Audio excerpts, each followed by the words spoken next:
So we're going to have a look at some Win32 assembler language using MASM. So we've declared 386 instructions, the standard call flat model, option case map none, declare the Win main procedure with its 4, include the libraries Windows library, user32 kernel library, and the lib pointers to the libs on the C drive. Then we've got our data, which is defined data, class name, the app name, which is a string, the text to be put on the window. Then we've got the undefined data, which are the pointers to the command line and to the instance of the window. Then we go through the standard set start code for Windows, get module handle into a pointer, get the command line to see if there's anything on the command line, main window, exit process. That's that bit of code. Then you've got the main window with its 4, show command show their D word. Make sure you do that. Then you've got your local variables. Then you fill out size, style,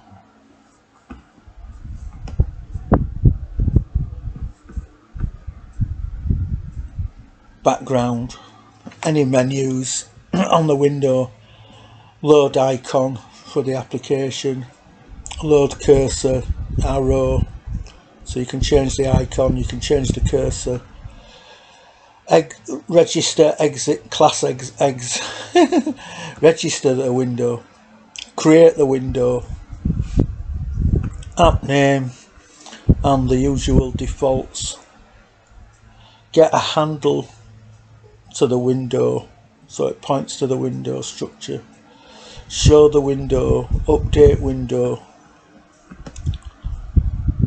go into a loop, while true, get the message, translate message, dispatch message. Now we're on to the window procedure. This is where it gets more interesting. We've got some local variables here, a pointer to the window paint structure and the rect. You've got the destroy message, so basically we're processing messages that we were from here, get message, processing them. So we've got destroy the window, post quick message. You've got paint, which is what we're going to be drawing to the screen, so you begin paint. You've got a pointer to the window and the pointer to the paint structure. You save that in HDC, which you then use, get client rect, and then the main thing we're looking at here is invoke draw text, our text, and so that produces something like that. Easy peasy once you've got all your code up and running. So you build it all in quick editor using them for Windows, their console, so don't click any of them, otherwise it won't work. You just build all.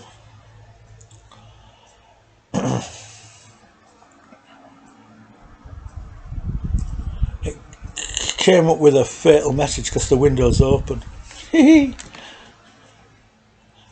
But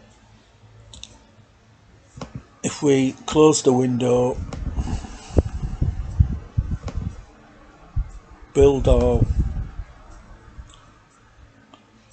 it then builds it, no errors. So there you go, you've got your assembler file, your executable, your object that gets linked. So that's easy. So now we go to the next one, which we'll go to 4,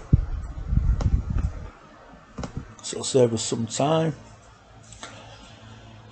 This is now all the code that we've previously used, apart from we've got a macro RGB for the red, blue and green.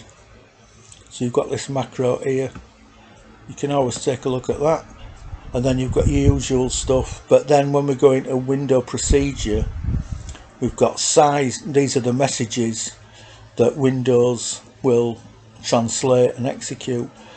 Size, we get the parameters into client X and client Y for the window, so we can resize the window. Then we've got our paint message, and again we would begin paint, but next what we do is we create the solid brushes for the red, green and blue. So we've got and we save them in these pointers. So we've got red brush, green brush, blue brush, which we can use. And then after that we've got align, move to the start, move align to the edge of the client, so we create like a 3D effect. Then we get the red brush, select object on our draw surface, red brush, we invoke the rectangle, 3 rectangles, all using the red brush. Then we select the blue brush, we do some more rectangles. So you're basically looking at X, Y, length and depth. Then we select the green brush, we do some ellipses, and then we do some RoundRects. So we'll look at, we have basically that to start with.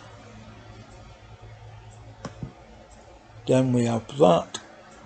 The next program is a few more with the blues. Then to make it bigger, we have the RoundRects, the ellipses and the rectangles, and we've got the lines that we drew to get that perspective. So it's all fairly straightforward. And then of course you destroy, delete objects, blue brush, but you really need to destroy, delete object, blue brush, green brush and red brush. Yeah, so leave that as an exercise for the viewer. It's all fairly straightforward once you know what you're doing, so you can have fun, play around with that, and then we'll do some bitmaps later in the future to load the bitmaps, and then we'll produce a little game, background bitmap, player bitmap, keyboard interaction, collisions, you name it, we can do it using GDI from Microsoft Windows. It's fairly straightforward, and once you get used to using assembler language in MASM with the GDI, you'll be laughing, and you'll learn a valuable skill.